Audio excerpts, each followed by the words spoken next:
Hey everyone, how's it going? Forrest here again with another installment of my complete analysis of all of J.S. Bach's chorale harmonizations, heiliger, Gott, Schöpfer, heiliger, Geist, which translates to Come, God, Creator, Holy Spirit. An interesting chorale today, definitely some modal influence, despite maybe not, directly quoting any of the modes. Definitely one of these interesting chorales that kind of has one foot in like the earlier music traditions that maybe predated Bach by a generation or maybe even a couple of generations, and Bach's relationship with tonal harmony, very fascinating. So we're just going to hop right into the analysis. I think the majority of the intrigue in this chorale comes from the last phrase, even though there are interesting tidbits throughout as well. Starting off with the key signature, which there is not one. We have G at the beginning and G at the end, coincidentally, but I do think the overall tonality of this chorale is C major, G operating as the dominant. We have a passing tone here in the alto before we go straight to an F major chord, F, C, F, and A. Very uncommon to see 5 go to 4 in root position, especially in tonal music like this. Usually you see them in inversion working up the scale, or 5 going to 4, 6, something like that. But 4 does take us to 1, C, C, F, and G. Relatively uncommon to see 4-3 suspensions over root position tonic triads as well. It's more of a dominant triad thing, but regardless, here we are seeing, and this is a bit of a quirky progression. That then takes us to a bit of an adjacent harmonic progression here. We have D, A, E, and F. 9/8 suspension, particularly common over D minor chords, which I'm finding is kind of interesting. So here we have a 9/8 suspension that's usually over tonic. That's something you see over tonic triads based on the way how a lot of the harmony works out in Bach's writing, at least in his chorale writing. But here we see it happening over a 2 chord, which is very uncommon. But the fact that the 2 chord is a D minor chord in this case is maybe the exception to that. We also have a passing 7th in the alto here, a little brief one, before we go to E minor, E, G, B, and G, which is our 3 chord. E is a chord tone, C is a non-chord tone, and B is a chord tone. But 3 takes us to the direction of like some semblance of a functionally harmonic progression. We have A minor, A, C, E, and C, which is our 6 chord. 3 going to 6 is a relatively normative progression. F is a non-chord tone, C is a chord tone, so we don't need to mark it. And that leads us to our first cadence, which is a perfect authentic cadence in the key of C. We have G, B natural, G, and D, which is our 5 chord, G major, passing 7th here in the alto, and then we cadence on C major, C, G, E, and C. Perfect authentic cadence. Next phrase, we have what I hear as a half cadence in the key of C major, but you might hear it as an imperfect authentic cadence in the key of G as well. So I'll go ahead and put that there. But I think we are definitely on the half cadence side of things based on, like I said, the way that I hear it. We start things off with F major, F, A, C, and C, or this could be a 2-6 chord as well. I think that this is most likely a 4 chord though, and this D is in passing. Then we have a bit of a toss-up here. We have E, B, E, and G. So this could be a 3 chord, but I do think with the greater context of what's happening after the fact, this is most likely a 1-6 chord, because 1-6 is going to be followed by 7, 6, D, D, F, and B, and we know that 1-6 going to 7-6 typically leads to a root position tonic triad, C, E, G, and C. And this pattern is something we see a ton in Bach, either this or the retrograde. So these 3 chords in some type of succession is a relatively common chord progression that we see, which makes me feel like this 3 chord is more likely to be a 1-6 chord when there's the toss-up here between the 2 tones. Afterwards we get B, D, G, and D, the C being a lower suspension. That would be G major over B, 5-6, and that takes us to our tonic C major, C, D, G, and E. This is the 9/8 suspension I was talking about happening over a root position tonic triad.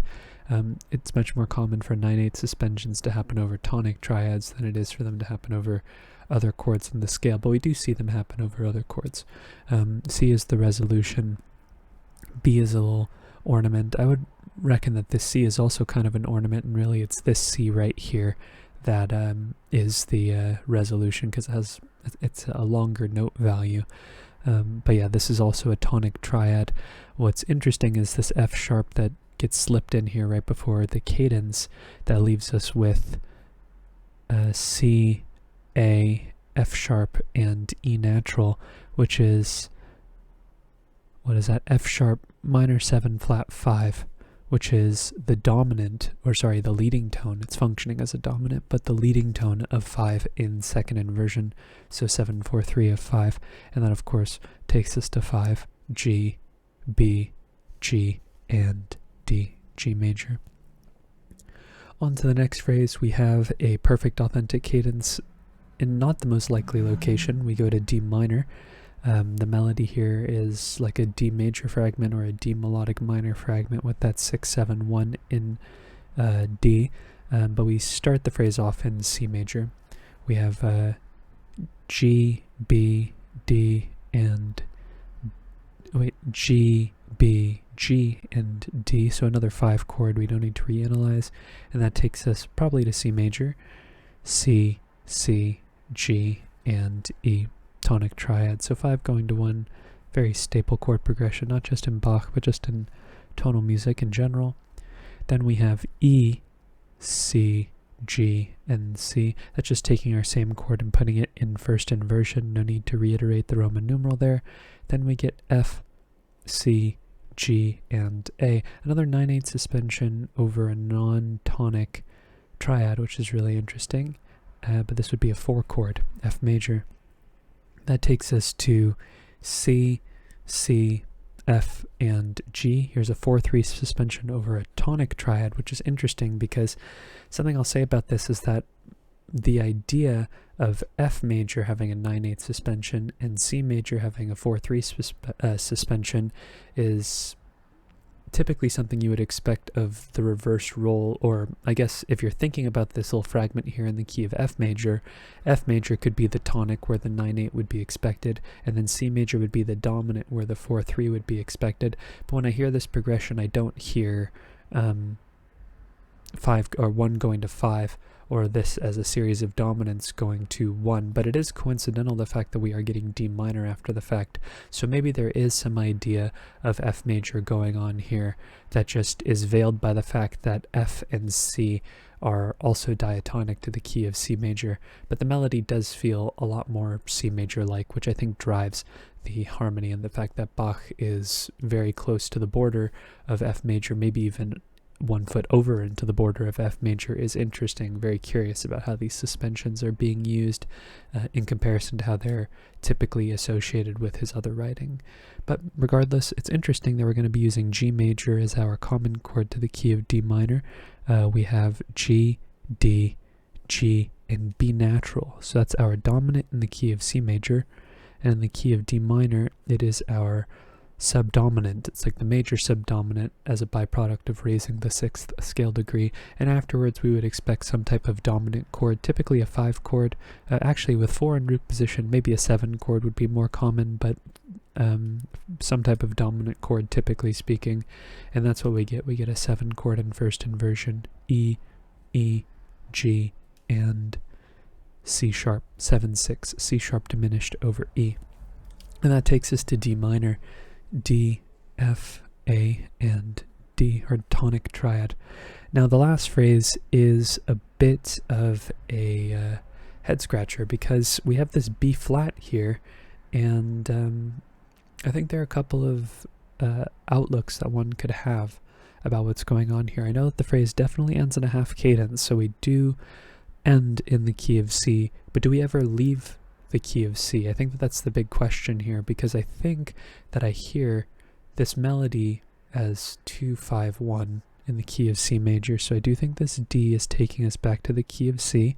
It is our 2 chord, and then we get E minor, E, B, E, and G. So this does sound like a 2 chord going to a 3 chord to me.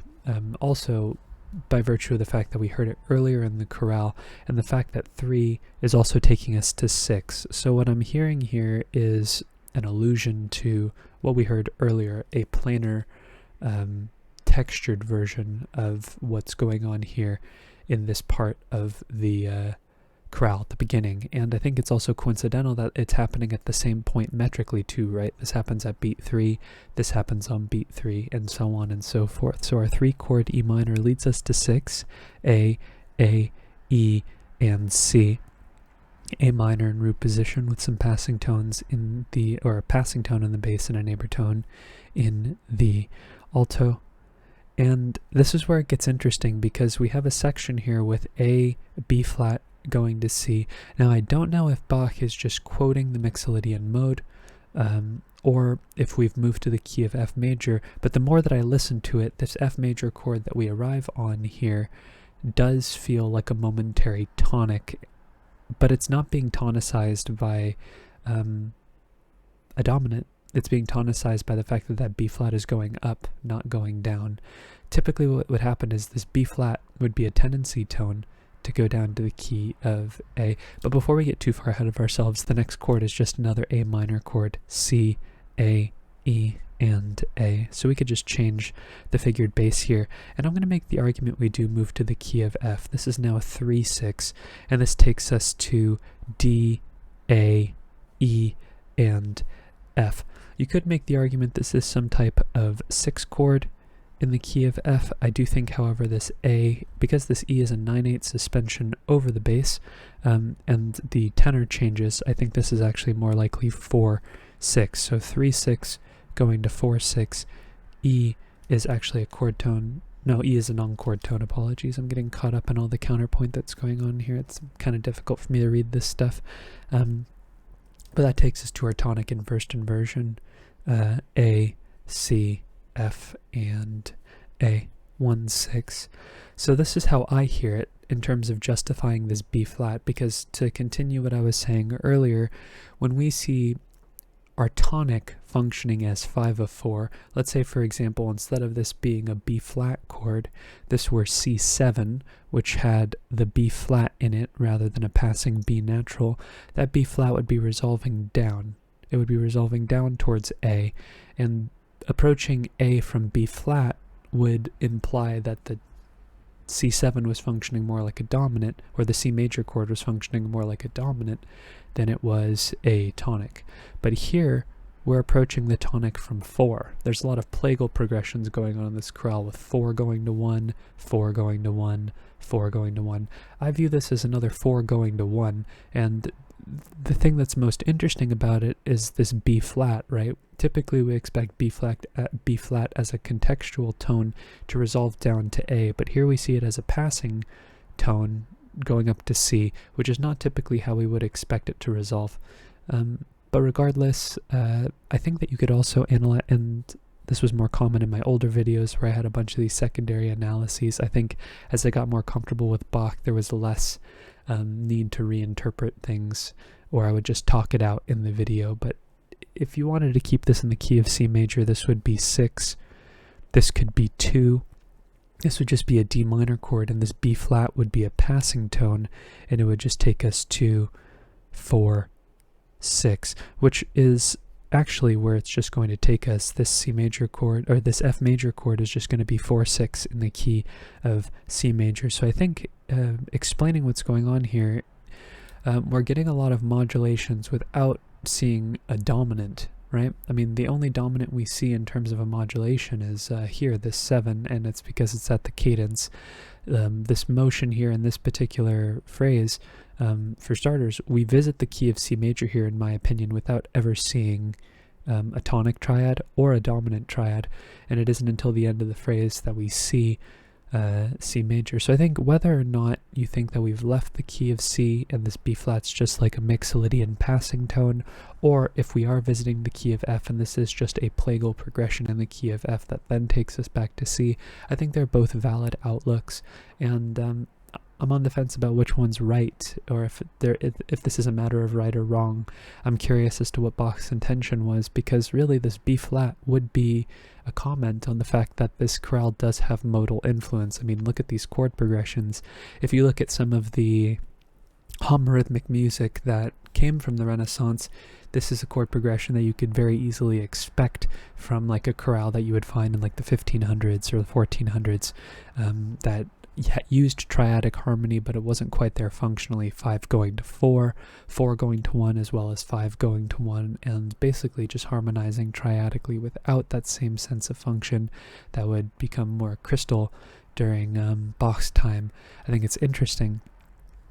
But yeah, this is how I look at it. I think I'm more like 75% convinced that this is what's going on here, that we have had a brief modulation to F, and it's informed by the fact that this chorale is largely, predicated by the fact that we are seeing a lot of plagal progressions here to 1, between 4 and 1, that is. But yes. Where was I going with that? Yes, to our cadence, which is a half cadence, interestingly enough. 4 takes us to 5, B, D, F, and G. 5, 6, 5, more specifically, G7 over B. 5, 6, 1 takes us to our tonic, C major, C, C, E, and G. This D is a 9/8 suspension, like I was talking about earlier. We also saw a C major with a 9/8 suspension over it in our previous system's final cadence. It's more common to see 9/8 suspensions over tonic functioning triads than it is to see them over other triads, which is another interesting quirk about this particular chorale. And then, again, another interesting quirk about this chorale is that it does not end in a perfect authentic cadence. It ends in a half cadence with G major, G, B, D, and G. This C being a 4/3 suspension over our dominant. Very common to see 4/3 suspensions over our dominant. And that's today's analysis. So really, some of the big takeaways are like the tonal ambiguity that's going on here, maybe some modality going on, definitely very curious. Some unusual chord progressions here. We have like adjacent root position harmony, which is particularly unusual. And honestly, I mean, other than that, the chorale just has a unique profile to it that makes it sound like something maybe earlier than Bach. It has like those Bach sort of stylistic writings, and like the cadences are relatively, Bach in terms of their style, but the chord progressions throughout the mid parts of the phrases and the beginning parts of the phrases feel unique and something older than Bach for sure. That's really all I wanted to talk about today, so I'm going to cap the video off on those thoughts. If you're interested in following me along on the journey to analyze all of Bach's chorale harmonizations, feel free to subscribe to the channel. You can hit the notification icon as well and like the video if you enjoyed the content. Thank you so much for watching the video and supporting the channel by doing so. I look forward to tomorrow's analysis, and I hope you take care.